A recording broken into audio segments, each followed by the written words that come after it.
All right. Welcome, everybody. Kiara here. So, so here we are. I'm sorry I couldn't be here yesterday at a normal weekly time, but here we are today. So, well, let me know if there's any specific questions, comments, experiences that you have to share. Otherwise, I thought I might expand the Inca understanding of the world. So, to me, it's not just practices and teachings, but it's a worldview that is that can be held and automatically transforms our paradigms, our belief systems, our lives, our relationships. Because it's not coming from a rational place in the mind. And manifestation happens from that higher place of the mind, which is connected with heart and spirit, connected with earth and sky. So it's like we become channels for the creative forces, the spirit of life to move through these physical bodies, personalities, and human identities. But it's far beyond the person. So, and once we really understand that, everything becomes fluid and easy and abundant, gracious and fun, even the dark times. And I would imagine that a lot of people right now are going through dark nights, um, dark nights of the senses, dark nights of the soul. So it's necessary. It's a necessary part of our journey. So as more light awakens, it reveals that which is hidden. And as that comes to the surface, it's either reflected or experienced as something that is being released. Because at that point, there's no inside and outside, it's simply consciousness unveiling itself. All right, so let's just look at the chat section here. So, Candace, Frequency Girl, Lisa, Karen, Marianne, Maria, Francesca, Gloria. So, thank you, Sushin. Thank you for joining me. You've all been with me before, so it's nice to share and experience this global community. And it's more than a community. It's like we're a piece of Gaia that's discovering itself. I often talk about Gaia's gardens as physical communities and spaces where we can come together and do what's necessary to delve and dive into the heart and soul of Gaia. But here we are also creating the energetic community, the e-community.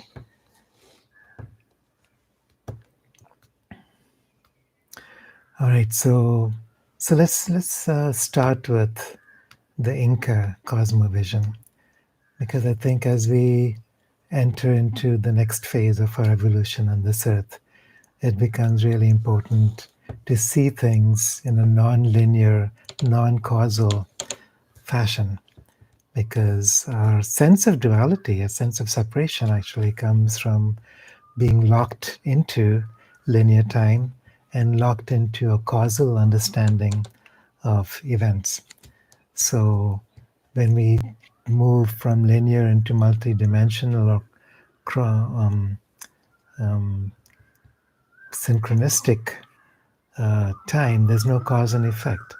Things are simply because they are being created simultaneously in different dimensions and come together in a grand orchestrated moment in which wondrous things can happen. And this is how destiny operates.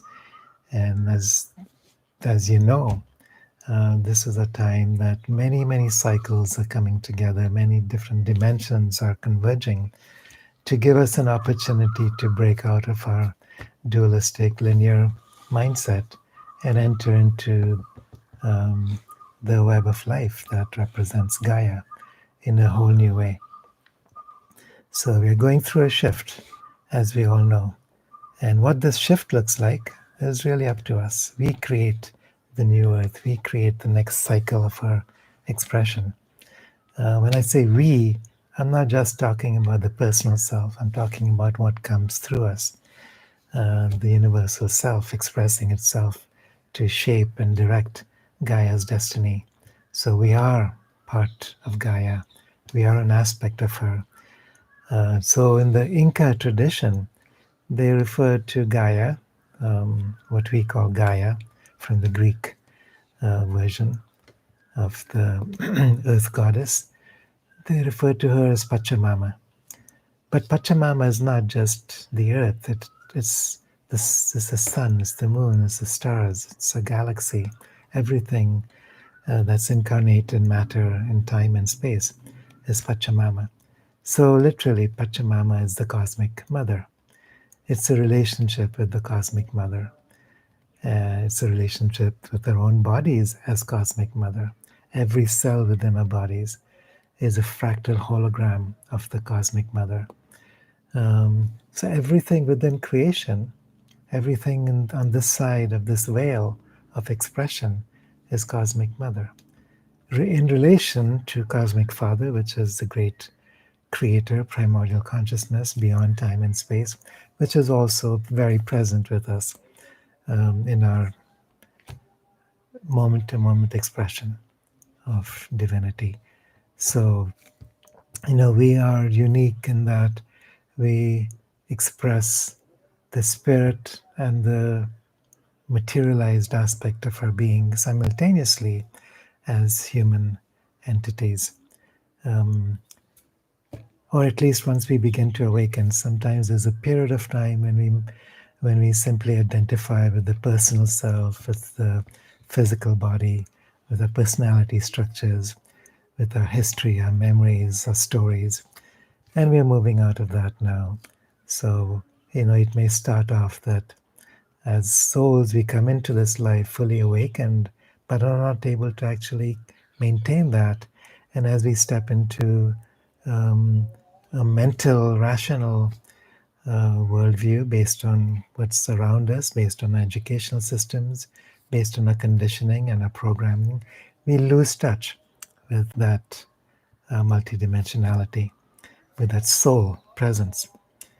And now we have an opportunity to return to that and are gradually embracing more and more of that soul presence. And it's a natural progression. We come in with full awareness, we lose that awareness as we begin to explore the rational dimensions of life, the linear dimensions of time, and then begin to return back to that multidimensionality through an ego structure that's strong and stable.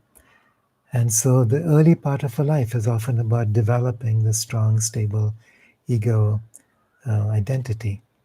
I'm not talking about ego as an anti-spiritual or anti-anything. It's simply a structure of personality where we can maintain and hold the fullness of our multidimensional being.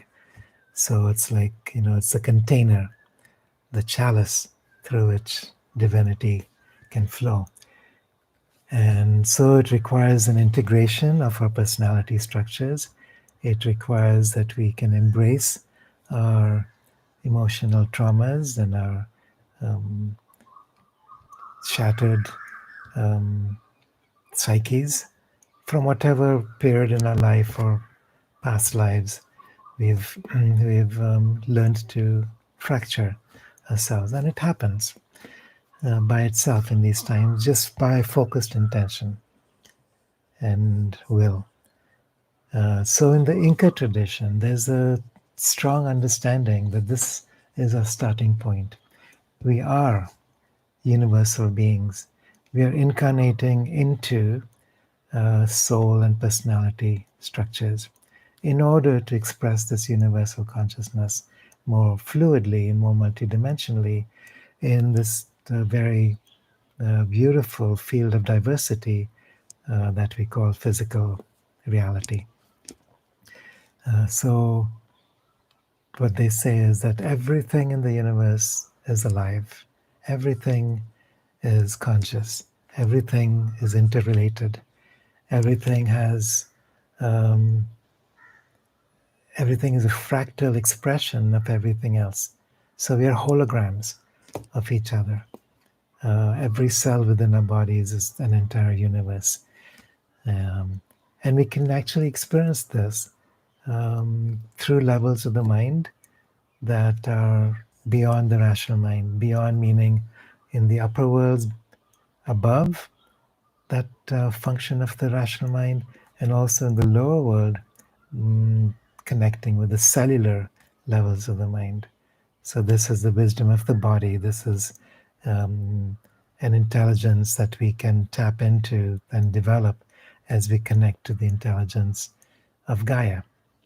And so, when I'm talking about Gaia, when the Incas talk about Pachamama, or we talk about the living consciousness of the earth, we're actually referring to an entity. We're referring to a consciousness.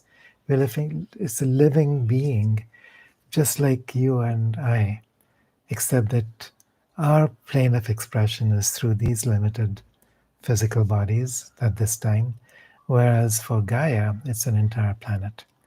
But there's still multidimensional aspects. So just like I am a physical body, interpenetrating with an etheric field that links up dimensions all the way out to the across the universes through the electrical vibrational field of plasma.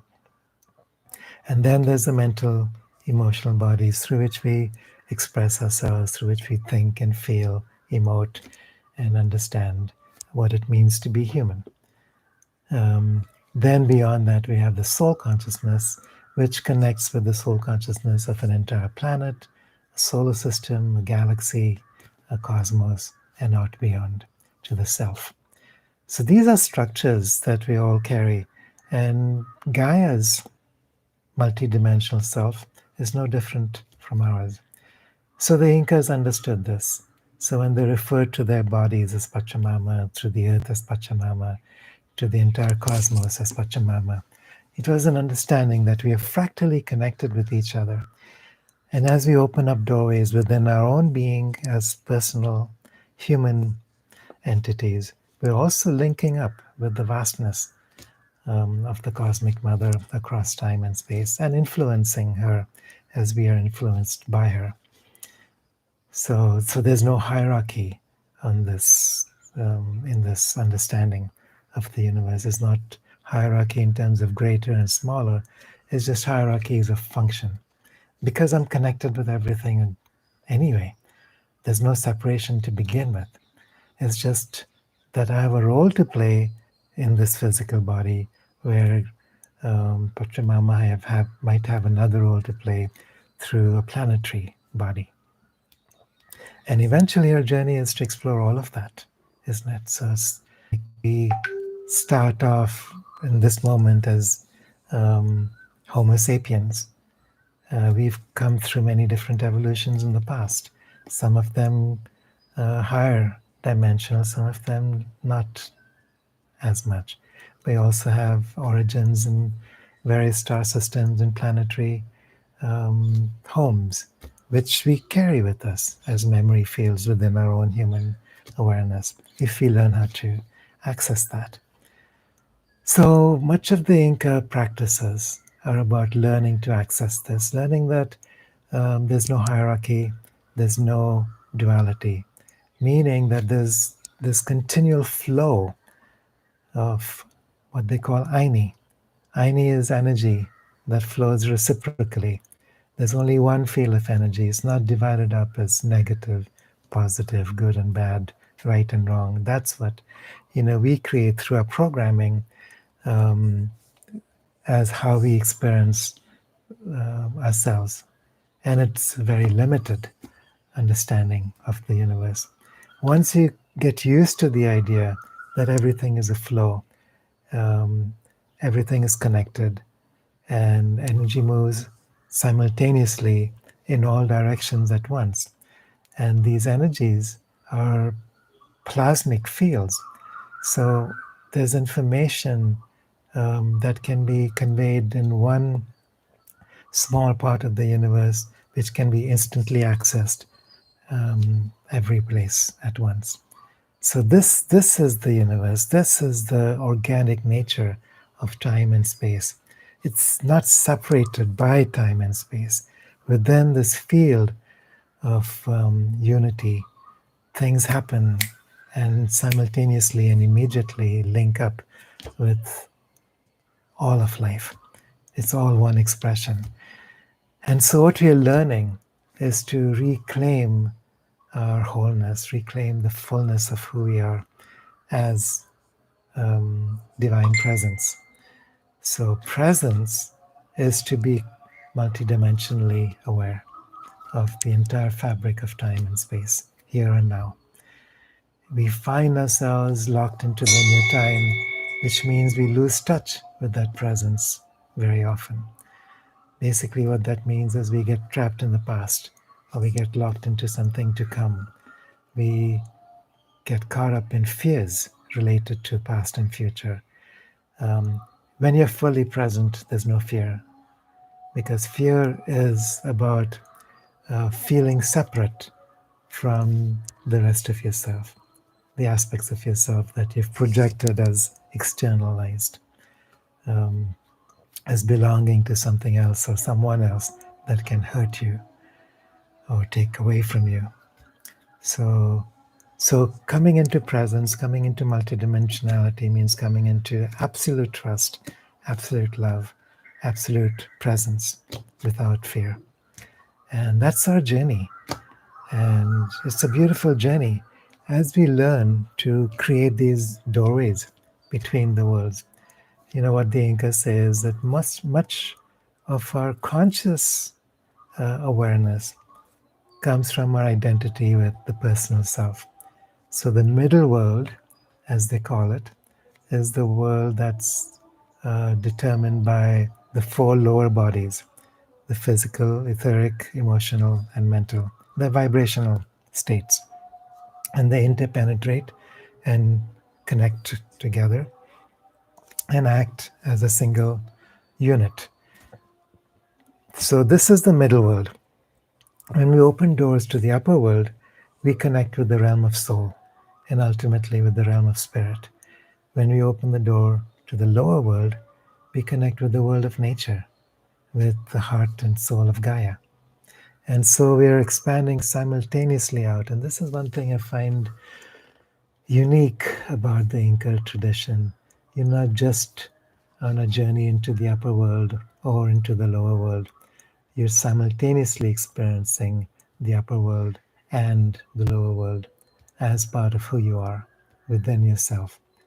And it's a moment to moment, day by day, continual experience of multidimensionality.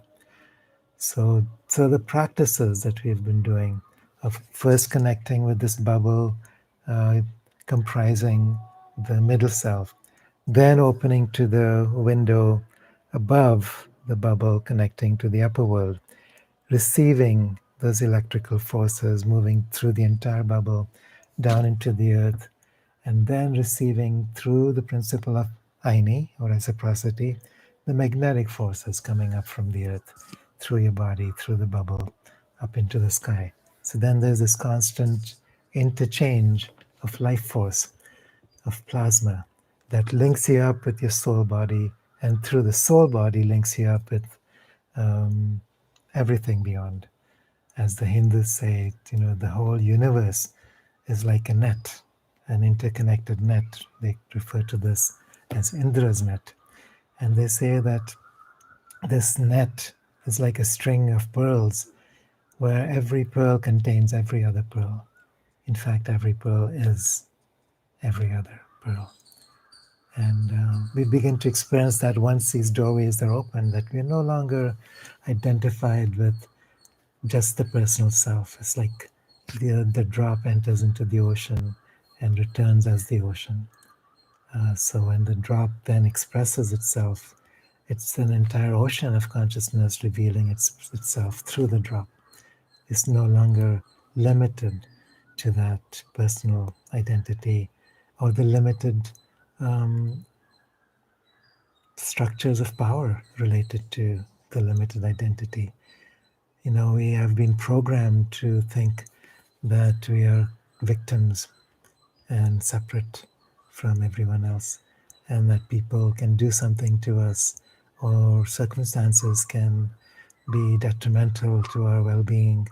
Whatever our stories are, all based on the programming that I'm not good enough, I'm not strong enough, I'm not loving enough, I'm not capable enough, I'm not beautiful enough, whatever our stories may be. So we're changing that program automatically by linking up through these dimensions out into the upper world, down into the lower world, where we experience ourselves as these magnificent creatures, um, magnificent beings that cannot be in any way even described, because any description limits it. We are simply magnificent primordial beings expressing that full-on multiplicity and multidimensionality, that whole ocean, the great ocean of consciousness and potential through these bodies, and then radiating out through these bodies into the body of the earth. So when we talk about our own personal structures, energy structures, there's the meridians, there's the chakras, there's the navis, there's the marmas, and different traditions have different names and different schematics for this. But through these bodies, because we are fractally connected with Gaia, we can influence and also be influenced by Gaia. So as we become a bridge to galactic frequencies, we are also radiating that out into the collective. We're joining together with the collective. We're becoming Gaia, literally, because Gaia includes the human species. In our mind, we see ourselves as separate from the earth. In her mind, we never were separate, never will be. That's the unconditional love of the mother. We are simply part of each other. We each have a role to play. We each are here to enhance the other and thereby enhance ourselves. So this in essence is also the Inca worldview. Before the Christians, the conquistadors came to South America, there was the understanding that all things are connected, that all things are part of a single flow of life, that everything is reciprocal. There's no hierarchies. We can instantly link up with all of creation and express all of creation. And then all the practices, all the teachings are about enhancing this. From the moment a child was born, they learned energetically that they were part of the universe. And so there was never any fear. They were left alone to wander in the forest, to go out um, on a canoe into the river. 2 years old, at the moment you can walk, you're out in nature without fear and trusting the goodness of life all around. Animals would come to you, plants would talk to you, the minerals would speak to you. You felt yourself as part of creation. You knew who you were as a natural human being. We've lost that naturalness. We've become so civilized. We've lost our flow, our connectedness. So we're regaining that now. And as Gaia goes through a frequency shift, a vibrational shift, and she is, very definitely is, we have actually crossed that critical mass. Just very recently, I would say, in the last 6 months, maybe it had to do with the magic box, the ceremony at Uluru, but I feel like something has shifted so dramatically and so radically. It doesn't mean that we're all going to be transformed immediately. It means that we're being challenged. We're going through dark nights. We're being forced to face our shadows. All this is part of the journey. Whenever light pours in, the dark shows up. It's revealed. It's projected.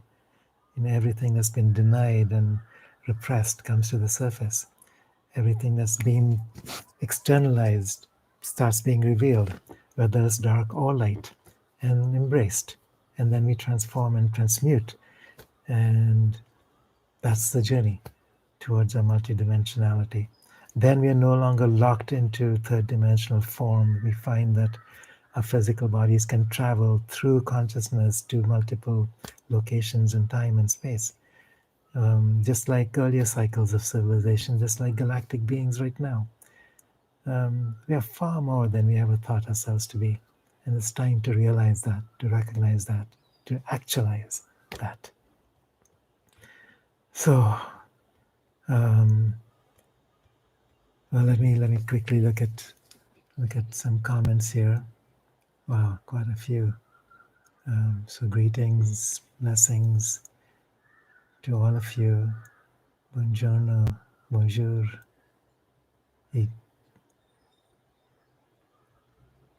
Yeah, so Lisa says, do you feel that the ego is something to be shed, or is it just a tool in our toolbox? Certainly not something to be shed, no. There's the definition. It all has to do with definition. In some people's minds and definitions, ego, they refer to spiritual ego as something that is out of balance. So it's like the personality has become too fractured or too identified with itself. And that certainly becomes a handicap. But on a psychological level, the ego is simply the framework of our understanding. It's the vessel through which the soul can incarnate and express itself. So it's important to have a strong, stable ego, which also means having the lower chakras being healed and embraced.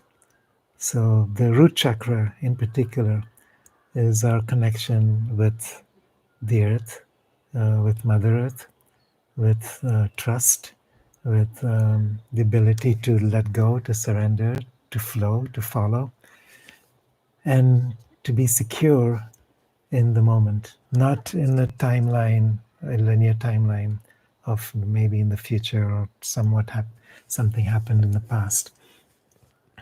It's not based on what you think you have or possess. It has to do with simply recognizing who you are, what you are, and why you are here on this earth. Much bigger than the personal self. So that's the psychological structure of the ego that allows the soul to come through. It's like, the Sufis talk about the drop entering, or the ocean entering the drop. But the drop needs to be able to hold the great ocean. It means the nadis, the chakras, the meridians, the nervous system has to be clear enough and strong enough to be able to hold that vibrational quality of light. So it's a process, it's a journey. So the ego is what allows the soul to be held, to be incarnated, to be expressed. And so gradually it's like we hold more and more and more of who we are as soul, less and less and less identified with who we are as personality. And then they start working together. Soul expresses itself through this purified personal ego. There's nothing wrong with ego. It's just the wrong understanding and use based on fear, based on lack of trust, that gets in the way. And it's a journey, it's an endless journey. We're on it, we're all on it. And sometimes we fall off the horse and go dive into the mud. And then we pick ourselves up and come back on. And it's all okay. Sometimes the physical bodies go through breakdowns. I just hurt my back a couple of days ago. And, that's not fun. You can't move. It affects your moods. You're aware of all of that. You feel yourself, feeling a little bit gripey, mopey, depressed. All right, but I'm not identifying with that, and that's the difference.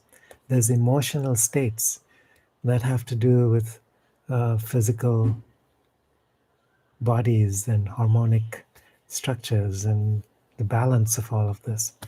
But then who I am as soul, who I am even more so as a self, remains constant and clear.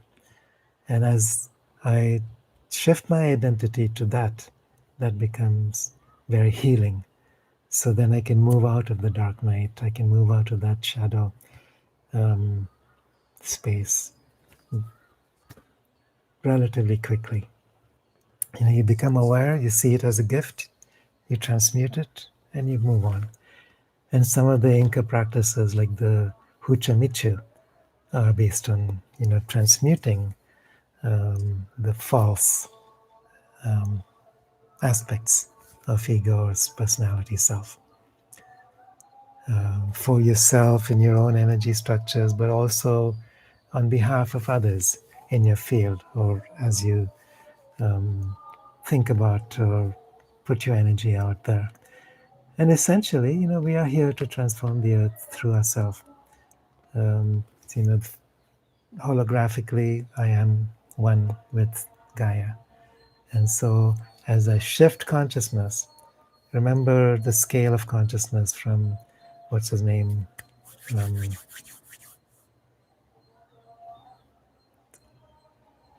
David Hawkins.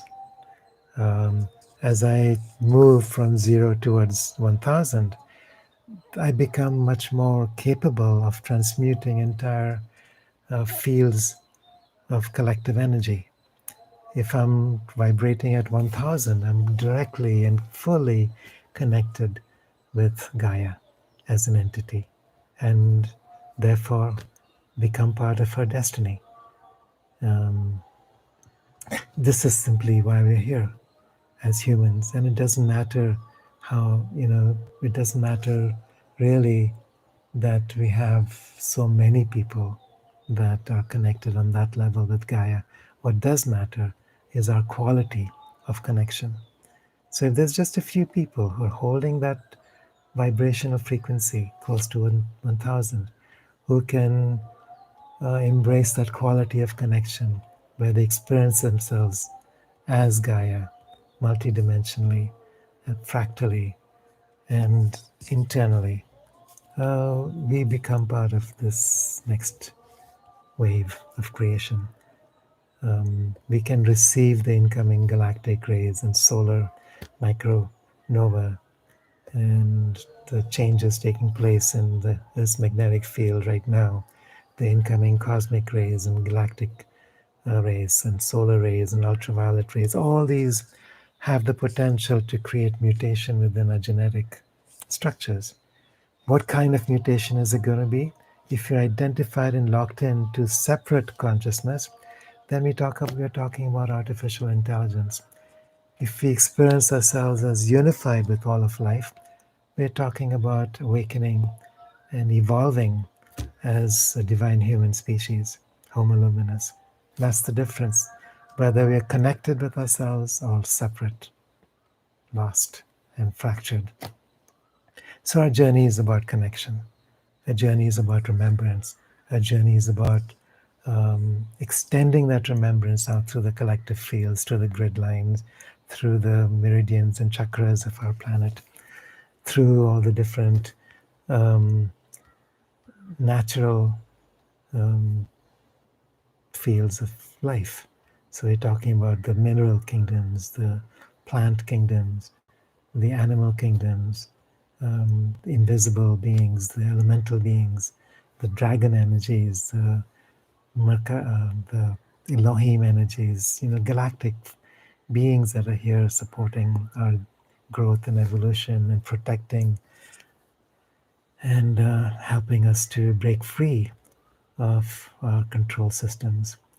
As well as inner earth beings have been with us in different cycles and went underground and came back up and merged genetically and receive us in dreams and give us inspiration and comfort. So these beings are all with us and around us. And so what the Incas say is that we can access through this window all of these different energy states, all of these different entities, receive them in our own energy systems, and we can learn to work with them. So there's different centers, just like in the Hindu chakra system. These centers are known as navis. I remember the movie Avatar. The navis are these beautiful indigo people. In this case, it's the energy centers through which we can achieve that glorious connection with nature, with life. And then there's also what they call the Inka Muyu. And the Inka Muyu is not the same as a Navi. It's the seed of light that we carry within the solar plexus that can expand out, embrace the entire body, extend down into the earth, join with the electrical and magnetic forces of the universe, and then be able to link up with the soul.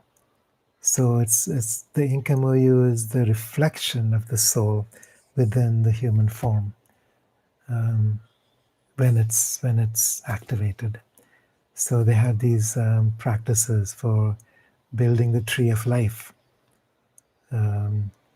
So when after the Christians came, they talked about how the Christians have been so locked into the tree of knowledge of good and evil, basically the tree of duality.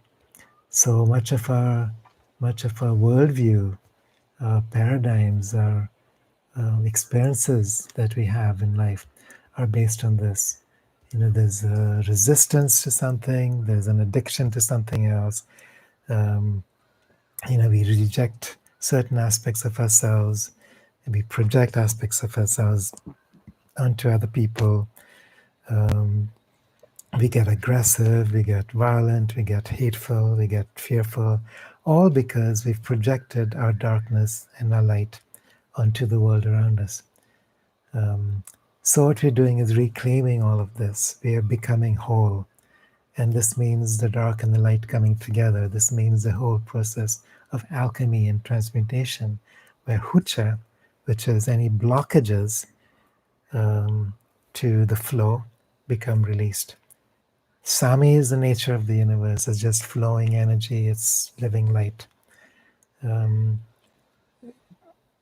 When it's fully in motion, the Incas refer to this as salka, which is a very playful, joyful, blissful sense of awareness where there's no resistance. Everything is joy, simply experience. That's part of why we have stepped beyond this veil of Maya into incarnation. So anytime Sami is resisted, there's hucha. And this hucha registers mostly in the middle self, in the physical body, in the emotional body, the mental body, and also in the etheric body, because the etheric body links these lower bodies together. The etheric body is the prana. It is our connection through the meridians, through the chakras, through the internal grids within every cell, through our DNA itself, to forces of life externally. not really externally, but seemingly beyond our middle world. So as we shift from our experience of ourselves in the middle world to our experience of ourselves as whole beings occupying all three worlds simultaneously, we're also learning to become masters, living masters of light. Inka actually means um, a master of living light. And so we are all Inka in potential. And so all these Inka practices and teachings are about becoming living masters of creation, where the creator and creation come together as one um, experience, one expression. All right, so going back to some of these amazing questions here.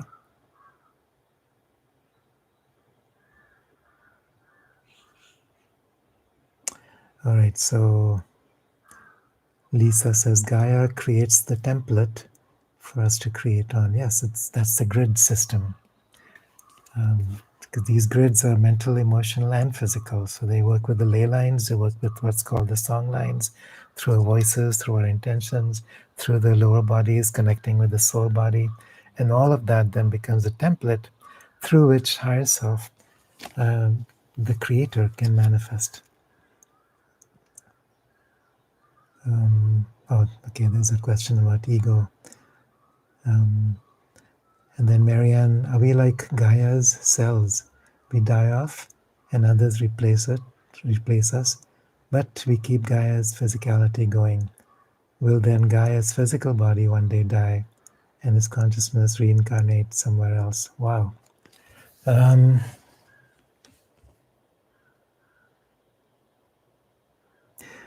Yeah, that's a great question. We are Gaia's cells.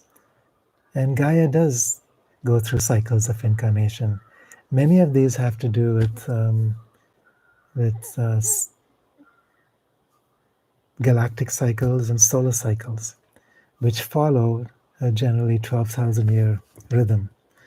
And galactic cycles have to do with what's called galactic superwaves coming in from the center of a galaxy. It's like a pulse, like a heartbeat.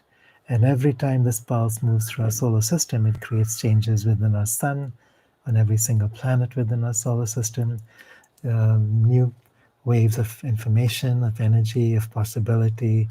Um, and this is evolutionary energy. It's involutionary energy as creator consciousness enters into creation, and then Gaia responds with her own plan and purpose, her own destiny. So, so every time we go through these cycles, there's a potential for cataclysm, a cyclic destruction, an extinction level event, and then new species emerge very quickly, very suddenly, in fact, within a generation. New magnetic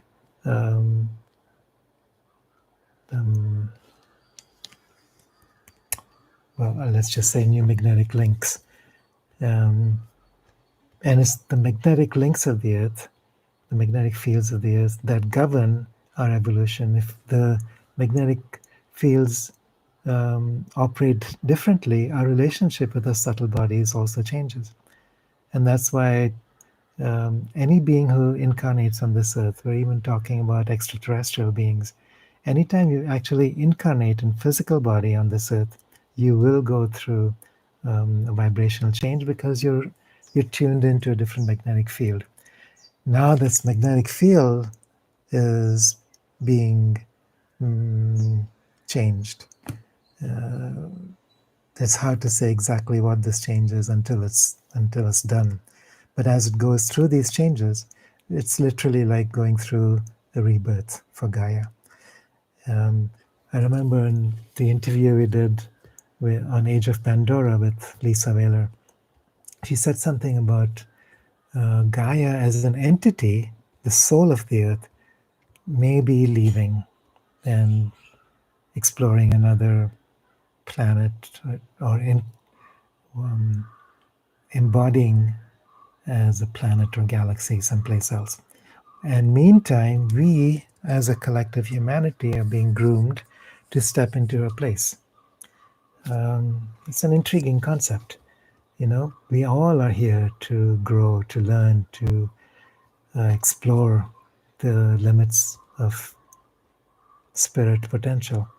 So at this time, we find ourselves in human bodies. Another incarnation, we might find ourselves in planetary bodies, galactic bodies, and so on. So it's simply a locus of awareness.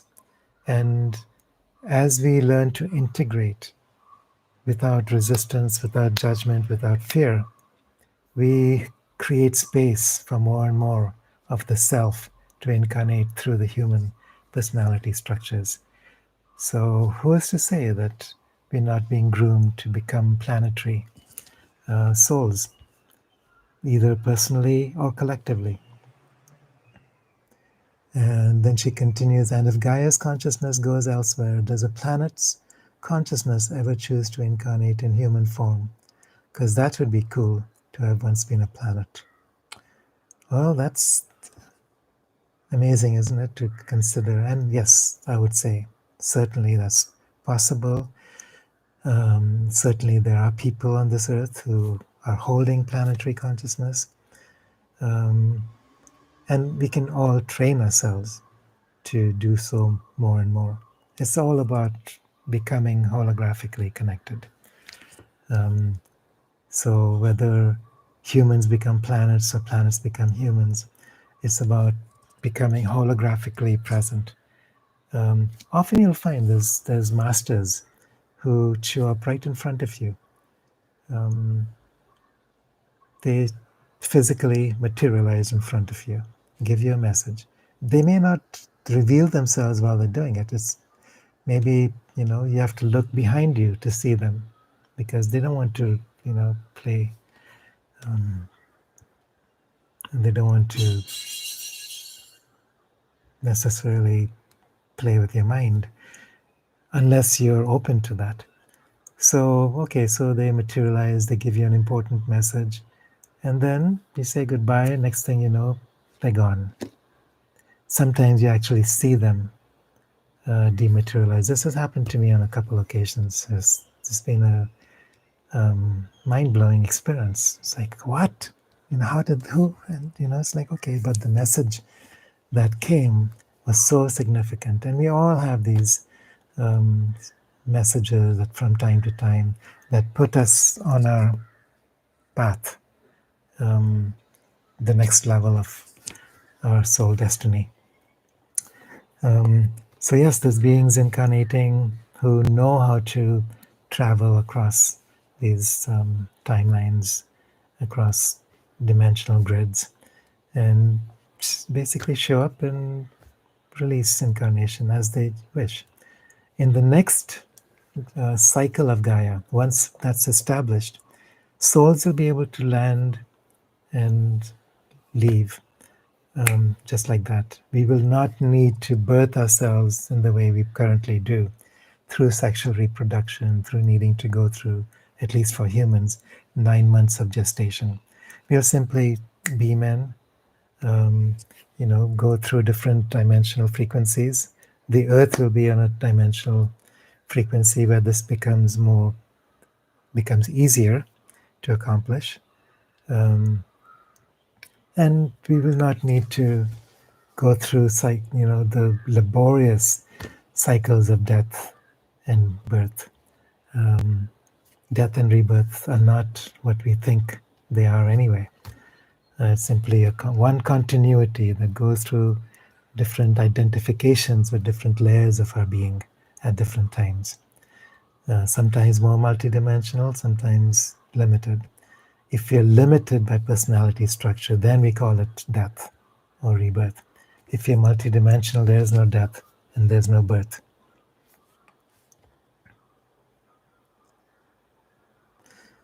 Lisa says, oops, what happened there? I do believe we are assets to Gaia. We are beings of light, and that's what we bring to her. If people haven't watched the interview we did, um, I think it was what 2-3 weeks ago with Lisa on Age of Pandora, just go to the Above Duality YouTube channel and look for it. It's on the Age of Pandora podcast. Basically, she speaks about what it means to be an expression of Gaia, to and what Gaia's purpose and destiny is about. In a couple of weeks on that same podcast, I hope to be having Elena Danan on, who also has been experiencing multiple aspects of her being across galaxies, galactic friends that she's been in touch with, also inner Earth entities, elemental beings. So if you haven't also been able to watch Michael Rhodes, please take a look at that interview as well. He's someone who's been connecting with the elemental forces of nature. He started with a relationship he began to develop with Pan, the god of nature, often represented in Celtic traditions with the horns and the hoofs and shaggy goat's head, which the Christian tradition basically turned into Satan, which is absolutely untrue, because when you experience the energy of Pan, it's so beautiful, so harmonizing, so loving. And so yes, it started with him with that encounter, and then learning how to bridge into other species, to become the eagle, to become a bear, to experience himself through the eyes of a plant or whatever, or even through a mountain. I remember an experience I had maybe 30 years ago. I was really into opening up the upper world at that time. I wasn't very grounded in those days, because I thought in those days that the way to ascend was up through here. Now I realize that ascension is also descension. It's about bridging between the worlds. The magnetic and the electrical forces need to be unified. So this, the crown gate was very open. And so one day I decided, okay, I wonder what it would be like to channel a nearby mountain. In the Inka tradition, the spirit of the mountain is known as an Apu. So I thought, okay, let me just experiment with inviting this Apu and open that window. Well, in those days, I wasn't familiar with the Inka windows, but just opened the chakras.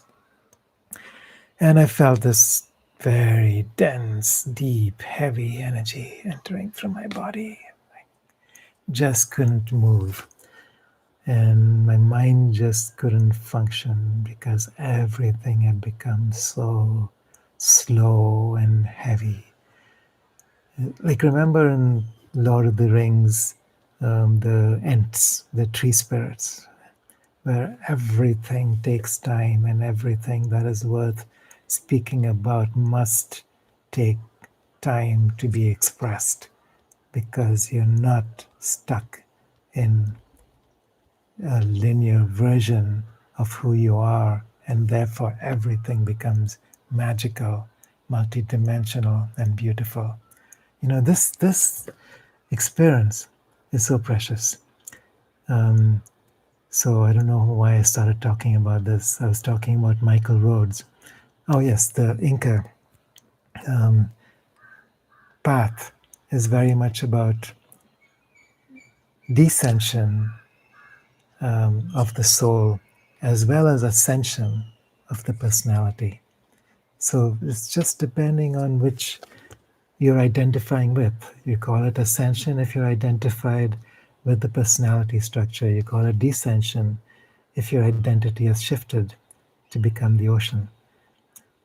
So there will be fewer people right now who can relate to that word descension. It's easier for us to relate to ascension.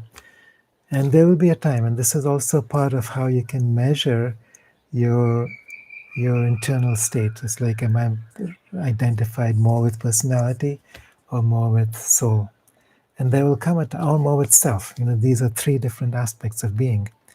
And you'll find that once you start thinking about descending more than you talk about ascending, it means your attention has shifted.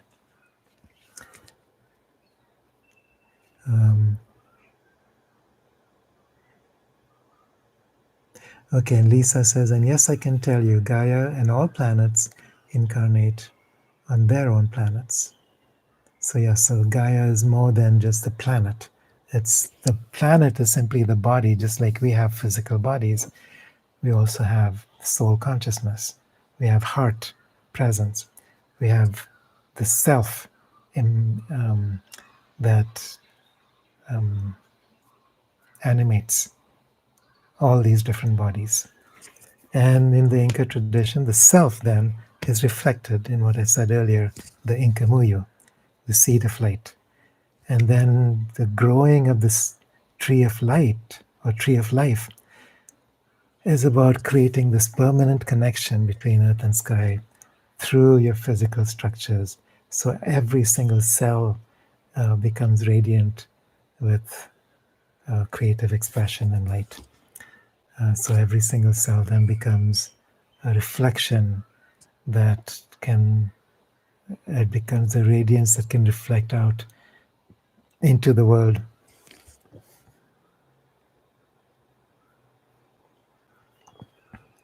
Okay, so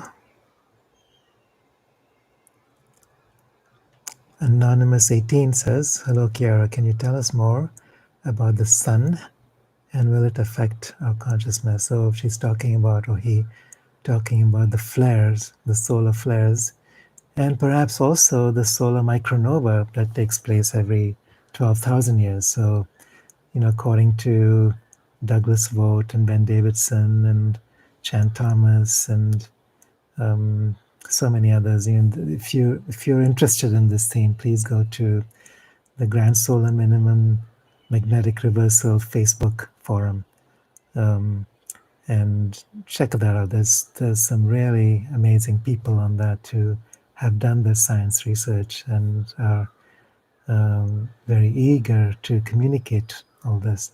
And there's also people who are willing to create a bridge between scientific understandings and research and spiritual understandings and experience. So this is my goal, to be able to make a bridge. So the solar flares, these flares happen periodically. There's X-class, M-class flares, which refer to the intensity of solar radiation as it breaks out of the corona and across the solar system, especially if it's moving directly towards Earth. As the magnetic field of the Earth weakens, the effects of these flares become stronger. So there's a possibility that we could experience a strong enough flare that completely disrupts our power lines, computer systems, which could, in effect, completely disrupt our entire civilization. But that's not what a solar micronova is about. A micronova is an event that takes place every 12,000 years. And is similar to a nova. If you've heard of a nova, it's when a star completely blows up. It's the death cycle of a star, physically. Here it's not the death cycle, it's the rebirth cycle. So every 12,000 years, the outer shell of the sun, the corona, separates itself. So it's called an ejection, a coronal mass ejection. And as this travels out instantaneously through the solar system, it affects every single planet. It's not just that it's moving in one direction, like a solar flare would.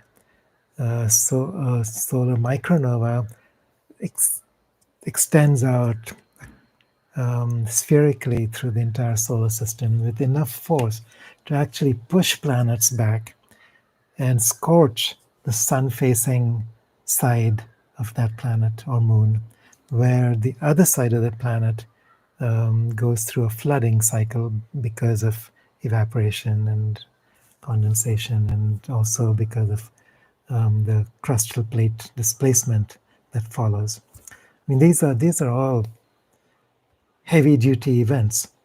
What happened in Atlantis 12,000 years ago, some of you may remember this, was very cataclysmic. And at the same time, for those who were ready for this, who were able to catch this galactic wave, because it's linked in with these galactic superwaves, for those who were able to catch this wave, they were able to shift their body, the physical body, and merge with the light body. And this is what's referred to as ascension. Many entire races managed to do this. We don't even know who they are anymore because they're gone. They're lost to human history unless you're looking at ancient scriptures or manuscripts, or are able to tap into your own memories. So yes, so the solar flare is coming. It could be any time between now and the next 20 years. So definitely within a short period of life, and within a lifetime for most of us. And what this does, if our consciousness is viable, we can take the incoming power of this superwave, ride it into a higher vibrational frequency as a planetary consciousness. And this I believe is what is planned. We are shifting. When people talk about shifting from 3D into 4D, 5D, 6D, whatever, I don't ask me to define, because it's different for everyone. Basically, it's a vibrational shift.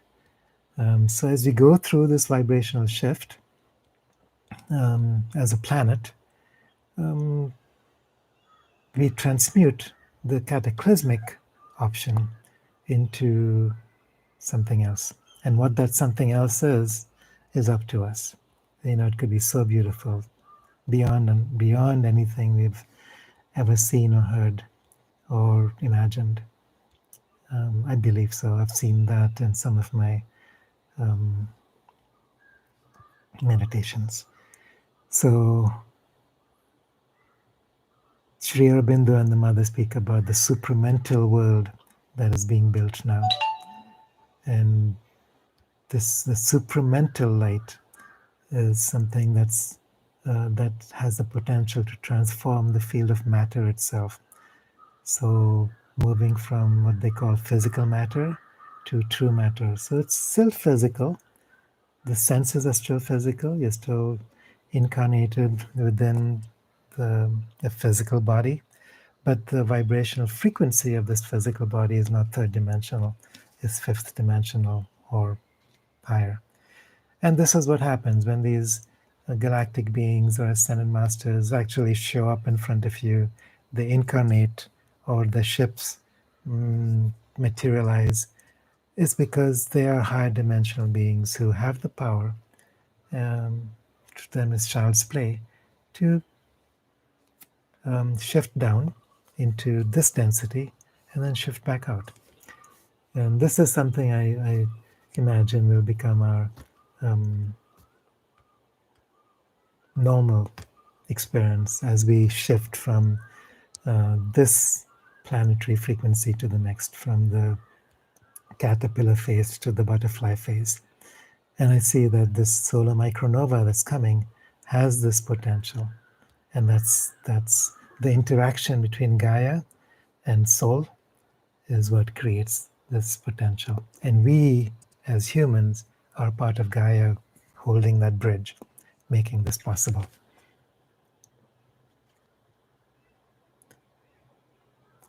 So, Sushina, nice, Lisa, that you're here after the podcast with Kiara and David. Yeah. And then Anonymous 18 says, or is it TB? What do you know about the Aztec sun disk calendar and its prophecy according to a lifetime? I don't know very much about the Aztec sun disk. I imagine it's something to do with the different, the Inca, not the Hopis speak about the different suns. The Incas talk about different suns. Hopis talk about four. Incas talk about five. And I think the Aztec sun disk is like a calendric measurement of how this operates. And it may be related also to the Mayan calendar systems. And there's many of them. I'll tell you a story. When I was before 2012, so when everybody was talking about 2012, I'd made a trip to Guatemala. This was maybe 2009. I was writing my book, Journey into Forever, Surfing 2012 and beyond. And so part of that, I was speaking with some Mayan elders, Don Alejandro Cirillo being one of them. And I asked him about the Mayan calendar, what it meant about, the end of this calendar in 2012. And he seemed to be a little bit irritated by that because he said, we are not, our calendar system isn't about linear time. It's about transcending linear time. It's about becoming multidimensional. It's about entering the next cycle of Gaia's or Pachamama's evolution. And in our prophecy, there's 13 prophecies, 13 major prophecies. 12 of them have come to pass. The 13th prophecy is what they call 3 days of darkness. And this, he said, when we start entering this 3 days of darkness, know that the time has come. And it's a welcome time. It's nothing to be afraid of. It's what we've looked forward to for generations, for millennia. And he didn't say more about this 3 days. And then later, in my research into the magnetic fields of the earth going through changes and how this is happening. So it's like there's a gradual collapsing of the fields and then a very, very sudden and intense final phase where the magnetic poles not just reverse polarity but actually create new polarities elsewhere on this planet. So this final phase could be also linked in with what's called crustal plate displacements, where the entire crust of the Earth slightly shifts, or not maybe just slightly, it could be significantly. That creates major tidal wave cycles, so on. So, but he said the 3 days of darkness for this generation will be the entry into an age of light. Don't be afraid. And he says this is the time that we've been waiting for a very, very long time. And indigenous people across the world will say the same things. The Aboriginal people say the same thing. They say that with the prophecy of the magic box being accomplished last year, December 21st, we've entered a new era. The Hindus say something similar. They talk about moving out of Kali Yuga into the next age, which some say Dwapara Yuga, some would say even Satyuga. So these are things that are locked into its destiny. And we're seeing the manifestation, the fulfillment of this now.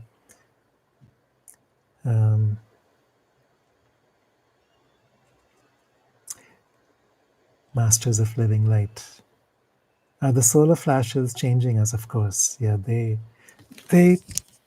that's why our bodies are responding gradually to these changes. If it happened suddenly, imagine what would happen. Our bodies would incinerate. But for many of us, we've been awakening gradually over a long period of time. And it's nothing to do with what we know or what we think we know or believe. It's what's happening on a cellular level, vibrational level. Gosh, we've gone for more than an hour. I'll close soon. Um, so it's a vibrational thing. So what that means basically is that over time we're preparing to ignite into our light bodies. Um, so we are receiving these solar energies and galactic energies step by step through in, increments of cosmic ray energies. Um, there will come a time, just like the 3 days of darkness, when the last phase of this will be very sudden, very powerful, and propel us into the through the birthing tunnel into a new um, experience of life.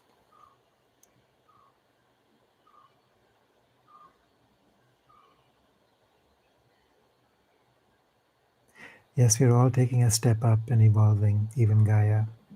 Everything must evolve. David Wilcock has interesting information about this lately.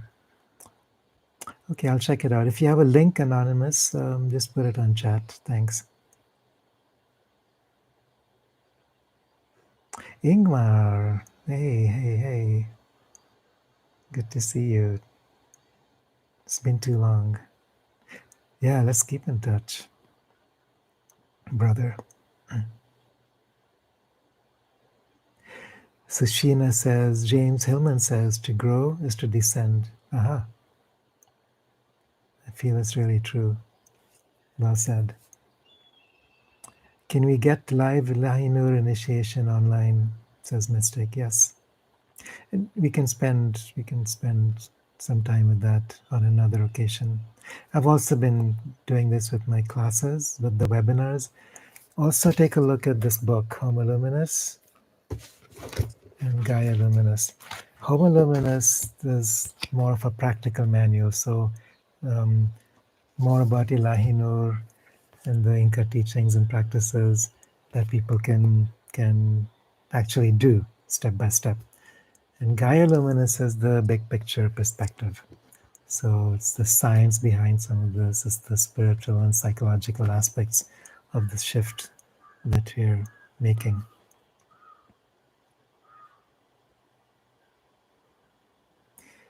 Yeah, I'd like that, Mystic. Yeah, we can do some Ilahi Nur activation. Elna says, thank you for transporting the love and holding the energy. Time to see each other in real. Yeah, as soon as these silly travel bans are done. Do you follow traditional Indian horoscope? Scott, I'm more familiar with Western astrology, yeah, as a practitioner, um, because it has to do with um, more psychological understandings and um, aligning with that. The Vedic astrology has a slightly different starting point. It's working with the nakshatras, which are these 27 lunar mansions. The moon is very important, and it's more predictive in the sense that it tells you what events to expect in your life, irrespective of your psychological orientation. And I feel like the time we're moving into now is very important to understand the nature of our being, and that then creates the circumstances of our lives. Both are important, but I've put more of my attention on the Western astrology. Mystic says, I want to take directly initiation from you. The initiation comes from the field, it comes from the Ilahi Nur field, from the higher fields of light. But we can create space for each other to hold that. So, it doesn't have to be me. There's thousands of practitioners in the last 15 years who have learned how to work with Ilahi Nur and do these initiations. How do we join your webinars? I sent you an email, but it didn't. Oh, I'm sorry. Well, send me another email. I've been so preoccupied with other things lately that I haven't really focused on the next cycle of webinars. I'm not very good with planning. It's like if something happens spontaneously, great. But I do plan to start a series, a cycle, maybe starting June or July. So do send me your email address, and I have other people's email addresses also, and I will get to people eventually.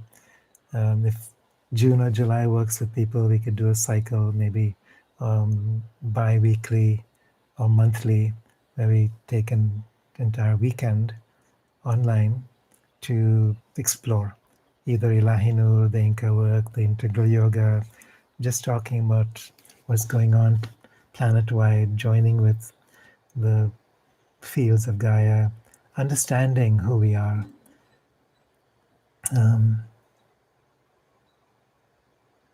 so, all right, so that's it for now as far as questions. And I'm not going to go on too much longer since we're um, already going for an hour, 15 minutes, which is fine with me, but I find that sometimes people get a little bit spaced out when it's on for too long. So sometimes I do a meditation to end with. I won't do that today. But this overview, and especially when we talk about the Inca cosmovision, is an essential part of the meditations and practices. Because unless we have that overview, that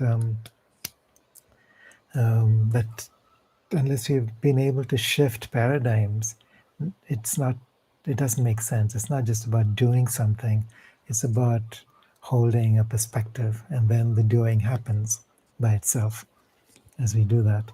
So once we know that we are one with the universe, that these electrical magnetic forces are constantly moving through every cell of our being, through all these multidimensional aspects of the self, once we know that, there's an expansion of identity through which these things automatically happen.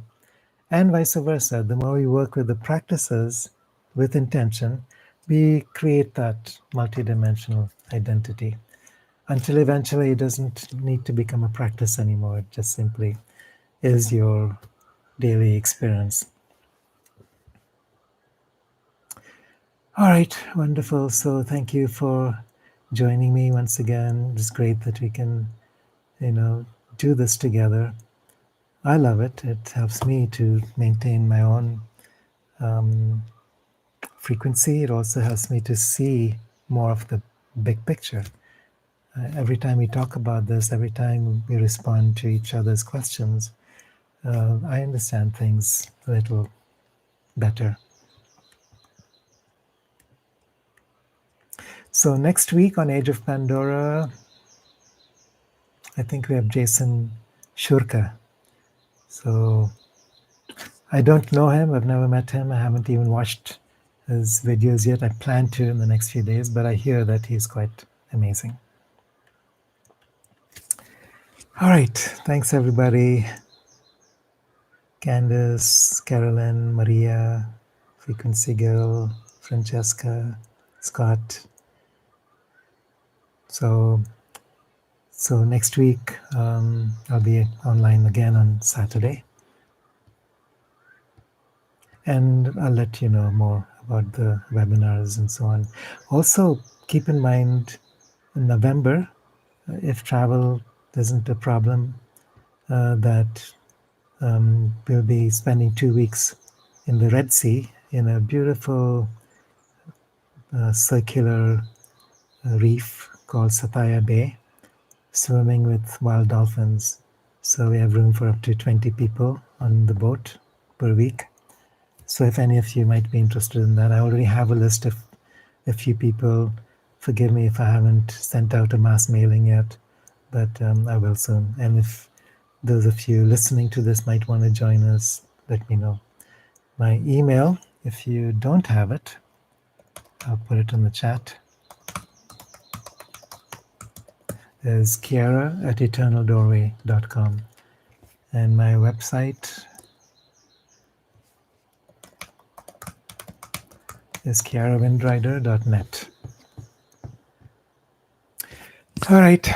Blessings. Much love to you all. Namaste.